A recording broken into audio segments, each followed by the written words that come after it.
Welcome to the KO Boxing Show. Haven't we got a massive show tonight? A future Hall of Famer, none other than Nonito Donaire, the Filipino Flash, 8-time world champion, all the way from Vegas. Welcome to the KO Boxing Show, my friend. Thanks for having me, man. It's great to be in your show. Great to have you on. Nonito, let's go back to July 2007 when you beat our own Vic Darchinyan for the IBF World Flyweight title. Darchinyan beat your brother, so there was a little bit of rivalry there, a bit of revenge on your brother. Tell us what happened. There is. I mean, it's been quite some time now. It was just one of those things that there was just one outcome in my head, and that was just to beat him up. It was that kind of mentality, because during the press conference, the weigh-ins, they were very arrogant. Their energy was very like I was just nothing. And so deep within me, I just wanted to go out there, just prove to this guy, knock this guy out. That's all that was in my head. It wasn't about winning. It wasn't about my brother or anything like that. And then, of course, after the victory, then my brother and I, and my whole family was there, and that made it even sweeter. But it was just one of those moments in my life that I was laser focused to do what I needed to do. Yeah, August 2009, you won the interim super flyweight world title. You moved up in weight. You beat Rafael Concepcion, and that was a very tough win. What can you remember about that? Well, just moving up in weight, and the guy was about 4 or 5 pounds overweight, and he wouldn't want to lose weight at all. I mean, we asked him, to lose at least 2 pounds, and he didn't want to lose the weight at all. And that was, he came in there just such a bigger guy, and it was very difficult. And at some point, I injured my hand throughout the fight, and which made the fight a little bit difficult. In February 2011, you moved up. You fought Fernando Montiel for the WBC Bantamweight world title. That gave you another world title in a different weight class. It was devastating as well. What can you remember about that? Well, that fight, I thought it was a very competitive in my head, and I think I was the first and one of the last fight, I would be the first and last fight that I was very nervous in that level.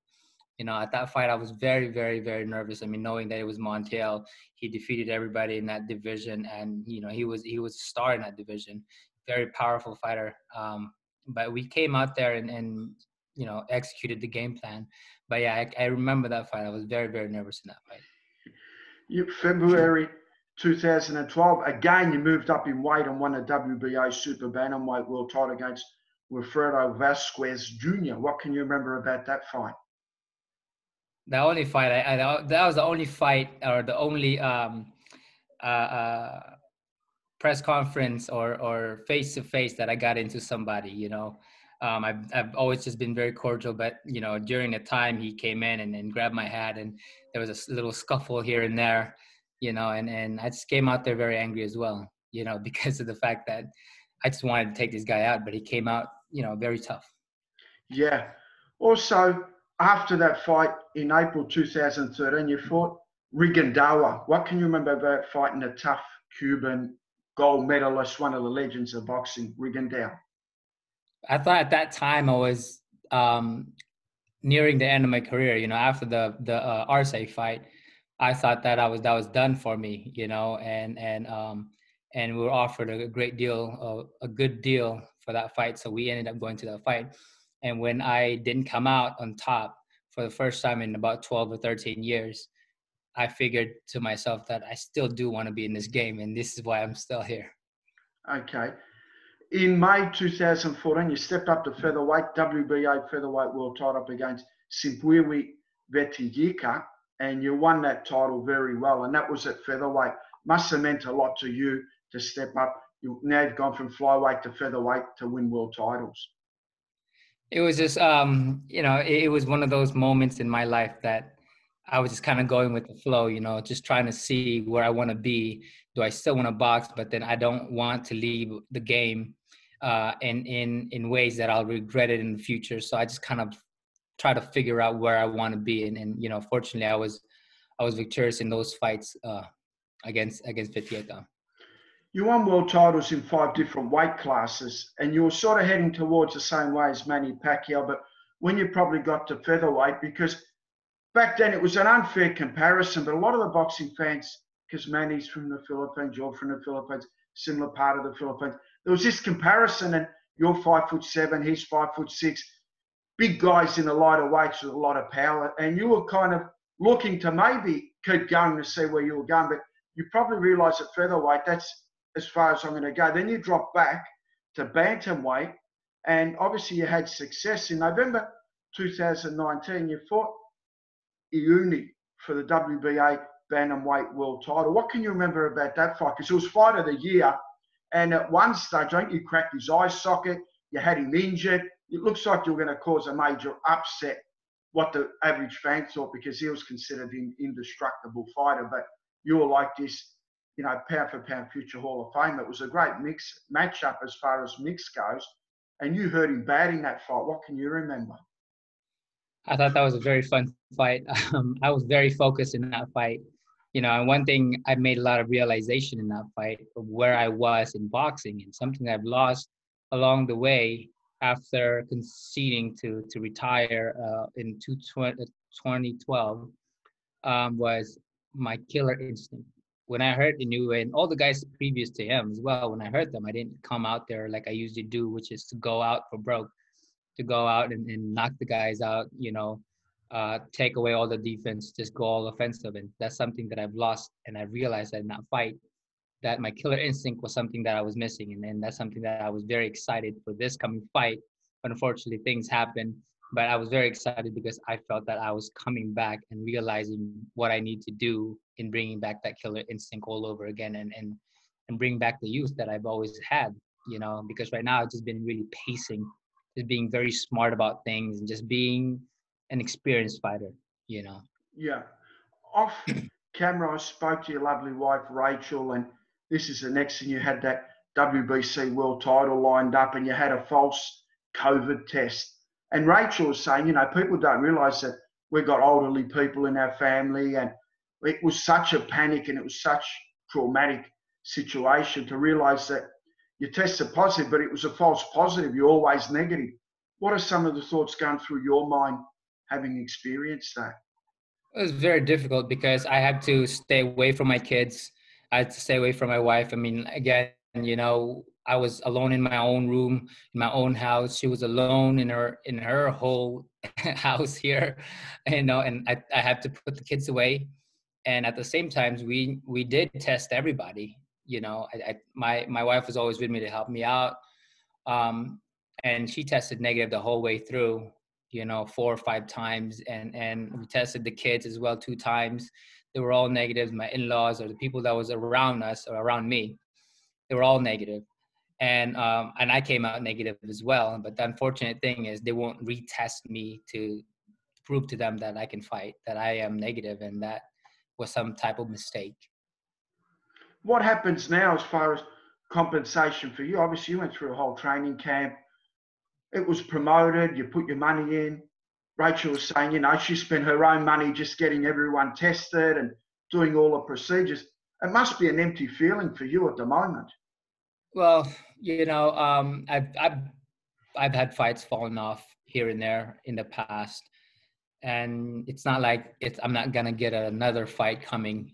All it is now is just not dwelling into what is here right now, and look forward to maintaining this killer instinct that I've garnered throughout this this training camp, and that's all I really mainly focus on. And anything else, my manager and everybody that needs to deal with all that stuff will have to deal with all of that stuff. For me, I'm just moving on.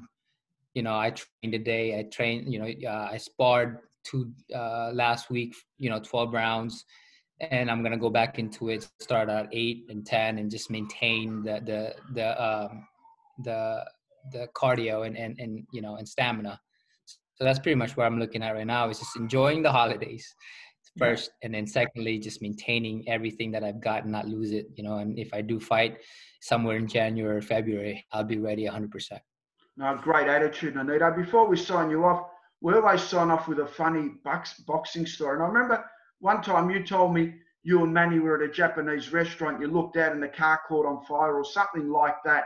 There was a story. Can you remember a funny boxing story you can sign us off on? I don't remember anything funny. I'm pretty serious when I'm training. I can't even think of a funny thing, man. And you know, um, let's see. Have there been Great, you gotta help me out. What's funny experiences here? any Yeah, characters? yeah. I, I'm so dang serious in inside the ring or in the gym that everybody's just. I mean, when people are talking Yeah. around me, it's pretty quiet. But nothing really that's. What That, about outside of boxing? Anything yeah. funny? What did you say, Rach?